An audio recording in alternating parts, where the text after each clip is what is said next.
दोस्तों, दोपहर के समय जब आप अपने घर का दरवाजा खोलते हैं, तो क्या आपको ऐसा लगता है कि आपने सीधे किसी जलते हुए ओवन में कदम रख दिया है? हम अक्सर इसे आम उत्तर भारतीय गर्मी कहकर टाल देते हैं, लेकिन क्या आप जानते हैं, संयुक्त राष्ट्र के मुताबिक हीट वेव यानी लू दुनिया की सबसे खतरनाक प्राकृतिक आपदाओं में से एक है, जो बिना कोई शोर किए हर साल हजारों जानें ले लेती है। आज के इस 3 मिनट के वीडियो में हम मौसम विज्ञान की भाषा को एक 14 साल के बच्चे के स्तर पर लाकर समझेंगे कि कोई आम दिन अचानक हीट वेव में कैसे बदल जाता है और हमारा प्रशासनिक सिस्टम इस साइलेंट किलर से निपटने में कहां चूक रहा है। सबसे पहले आसान शब्दों में समझते हैं कि मौसम विभाग किस दिन को हीट वेव कब घोषित करता है। मैदानी इलाकों में जब तापमान 40 डिग्री को पार कर जाए, पहाड़ी इलाकों में जब यह 30 डिग्री को छू ले। लेकिन सिर्फ इतना ही नहीं, अगर किसी इलाके का तापमान वहां के सामान्य औसत तापमान से 4.5 डिग्री से 6 डिग्री ज्यादा हो जाए तो वो हीट वेव है। और अगर यह अंतर 6 डिग्री से ऊपर निकल जाए तो प्रशासन सीवियर हीट वेव यानी रेड अलर्ट घोषित कर देता है। अब आते हैं सबसे बड़े प्रशासनिक और नीतिगत सवाल पर।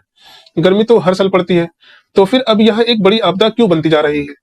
इसके पीछे 2 प्रमुख प्रशासनिक कारण हैं। पहला कारण है अर्बन हीट आइलैंड। हमारे शहरों का जो विकास हुआ है वो वैज्ञानिक नहीं है। हम लगातार पेड़ काट रहे हैं और उनकी जगह कंक्रीट की इमारतें, डामर की सड़कें और शीशे के मॉल खड़े कर रहे हैं। ये कंक्रीट दिन भर सूरज की गर्मी को सोखता है और रात में उसे बाहर छोड़ता है, जिससे रातें भी ठंडी नहीं हो पाती। दूसरा कारण है हमारी आर्थिक व्यवस्था। भारत की लगभग 75% वर्कफोर्स आसमान के नीचे काम करती है।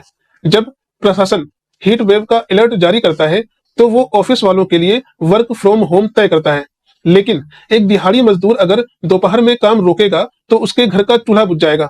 यहीं पर हमारे हीट एक्शन प्लान कागज पर तो बहुत खूबसूरत दिखते हैं, लेकिन जमीन पर फेल हो जाते हैं, क्योंकि वे इन मजदूरों को वित्तीय सुरक्षा नहीं देते।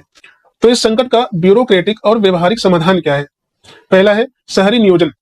हमें अपने शहरों की छतों पर कूल रूफ नीति यानी सफेद रिफ्लेक्टिव पेंट को अनिवार्य करना होगा, जिससे घरों के अंदर का तापमान 3 से 5 डिग्री तक कम हो जाता है। और दूसरा है श्रम कानूनों में बदलाव।